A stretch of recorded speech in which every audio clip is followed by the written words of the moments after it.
রহমতুল্লাহি ওয়া বারাকাতুহু। আলহামদুলিল্লাহ ওয়াসসালাতু ওয়াসসালামু আলা রাসূলিল্লাহ ওয়া বা'দ। সুপ্রিয় দর্শক শ্রোতা ভাই বোন, আমাদের জীবনে এমন কিছু সময় আসে যখন দেয়ালে পিঠ থেকে যায়, যখন আমাদের নির্দিষ্ট চাওয়া পূরণ করা ছাড়া আর বিকল্প কোনো পথ সামনে খোলা থাকে না। এ ধরনের পরিস্থিতিতে আল্লাহ রাব্বুল আলামিনের কাছে আমাদের মনের একান্ত কামনা বাসনাগুলোকে পূরণ করবার জন্য একটি বিশেষ পথ বাতলেছেন আমাদেরকে প্রিয় নবী সাল্লাল্লাহু আলাইহি ওয়াসাল্লাম, আর সেটি হলো ইসমে আযম। ইসমে আযম মানে হলো মহান নাম। আল্লাহ রাব্বুল আলামিনের এই ইসমে আযম তথা মহান নামের মাধ্যমে কোনো কিছু চাওয়া হলে তিনি সেটা পূরণ করেন। এই নামের মাধ্যমে আল্লাহকে ডাকা হলে তিনি সেটাকে সাড়া দেন। এ মর্মে নবী আলাইহিস সালামের অনেকগুলো হাদিস রয়েছে। অনেক উলামায়ে কেরাম ইসমে আযম সম্পর্কে বলেছেন যে এটি হলো আল্লাহ রাব্বুল আলামিনের যে মূল নাম আল্লাহ, সেটি তার অনেকগুলো গুণবাচক নাম আছে। তমধ্যে থেকে আল্লাহ রাব্বুল আলামিনের যে মূল নাম আল্লাহ, এই নামের মাধ্যমে আল্লাহ রাব্বুল আলামিনকে ডেকে যদি বান্দা কোনো কিছু চান কায় মনোবাক্যে অন্তরের গভীর থেকে, তাহলে সে দোয়া আল্লাহ রাব্বুল আলামিন অবশ্যই কবুল করেন।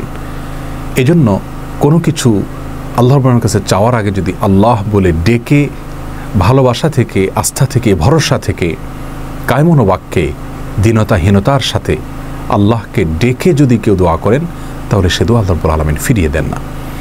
ইসমে আযম সম্পর্কে আরও নির্দিষ্ট করে আমরা নবী আলাইহিস সালামের যে হাদিসটি দেখতে পাই, সেটি তিরমিজিতে বর্ণিত হয়েছে, আরও বিভিন্ন হাদিসের কিতাবে বর্ণিত হয়েছে। সে হাদিস সম্পর্কে বিশ্ববিখ্যাত হাদিসবিদ হাফিজ ইবনে হাজার আল আসকালানী রাহিমাহুল্লাহ ফাতহুল বারীতে লিখেছেন যে ইসমে আযম সম্পর্কে সবচেয়ে বিশুদ্ধতম হাদিস হলো এটি। আর সেটি হলো এই যে বুরায়দা রাদিয়াল্লাহু আনহু বর্ণনা করেছেন, এক ব্যক্তি নামাজের মধ্যে একবার কিছু বাক্য বলে উঠলেন। নবী সাল্লাল্লাহু আলাইহি সাল্লাম তার কথাগুলো শুনলেন।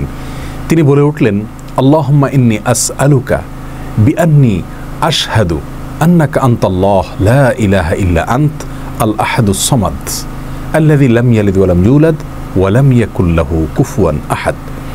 তার মুখে এই বাক্যগুলো শুনে নবী আলাইহিস সালাম বলেছেন, নিশ্চয়ই এই লোকটি ইসমে আযম পাঠ করেছে। ইসমে আযমের মাধ্যমে আল্লাহ রাব্বুল আলামিনের কাছে কোনো কিছু চাওয়া হলে তিনি সেটা ফিরিয়ে দেন না। এর মাধ্যমে আল্লাহকে ডাকলে তিনি অবশ্যই তাতে সাড়া দেন। এই হাদিসের ভিত্তিতে অনেক মুহাদ্দিসিন ইকরাম বলেছেন এটি হলো সেই দোয়া যেটাকে ইসমে আযম বলা হয়, যার মাধ্যমে এটি পাঠ করার পর আল্লাহর কাছে কোনো কিছু পেশ করলে সেটাকে অবশ্যই আল্লাহ তাআলা পূরণ করেন। মনের যে কোনো ভালো আশা আল্লাহ তাআলা পূরণ করে থাকেন। দোয়াটি আবারও বলছি, আল্লাহুম্মা ইন্নী আসআলুকা বিআন্নী আশহাদু আন্নাকা আনতাল্লাহ লা ইলাহা ইল্লা আনত আল আহাদুস সামাদ আল্লাযী লাম ইয়ালিদ ওয়া লাম ইউলাদ ওয়া লাম ইয়াকুল লাহু কুফুয়ান আহাদ। যার অর্থ হলো, হে আল্লাহ, আমি আপনার কাছে প্রার্থনা করছি এই মর্মে যে, এই জন্য যে, এই ভিত্তিতে যে আমি সাক্ষ্য দেই আপনি আল্লাহ, আপনি ছাড়া সত্যিকারের কোনো মাবুদ নেই, আপনি কারো মুখাপেক্ষী নন, আপনি একক, এবং আপনি কাউকে জন্ম দেননি, আপনাকেও কেউ জন্ম দেয়নি, এবং আপনার সমকক্ষ আর কেউ হতে পারে না।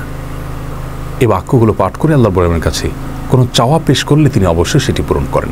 কেউ যদি অত্যন্ত সংক্ষেপে ইসমে আযমের মাধ্যমে দোয়া করতে চান, তাহলে তিনি আল্লাহ রাব্বুল আলামিনের প্রতি আন্তরিকতা, ভালোবাসা, শ্রদ্ধা, বিশ্বাস, ভক্তি এবং ভরসা রেখে আল্লাহকে ডেকে ডেকে মায়ার সাথে, মমতার সাথে, আল্লাহর অনুগ্রহগুলোর কথা স্মরণ করে আল্লাহকে ডেকে ডেকে তার মনের চাওয়াগুলো পূরণ করবেন।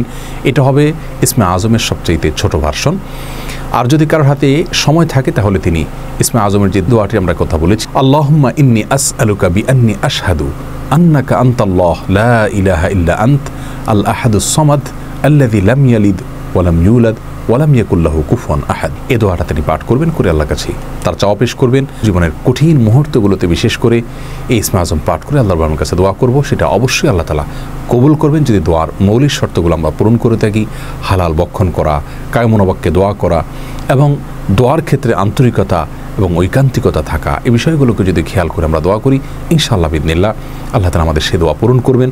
কোনো কারণে সে দোয়া যদি পূরণ হতে আমরা না দেখি, তাহলে সন্দেহাতীতভাবে আমাদের বিশ্বাস রাখতে হবে এটা পূরণ এই মুহূর্তে না হওয়ার মাঝে আমাদের জন্য কল্যাণ নিহিত আছে। আল্লাহ তাআলা এর বিনিময়ে আমাদেরকে আখিরাতে দিবেন।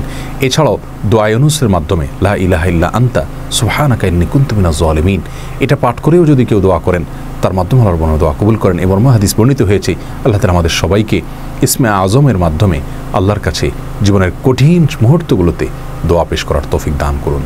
আসসালামু আলাইকুম ওয়া রাহমাতুল্লাহি ওয়া বারাকাতুহু।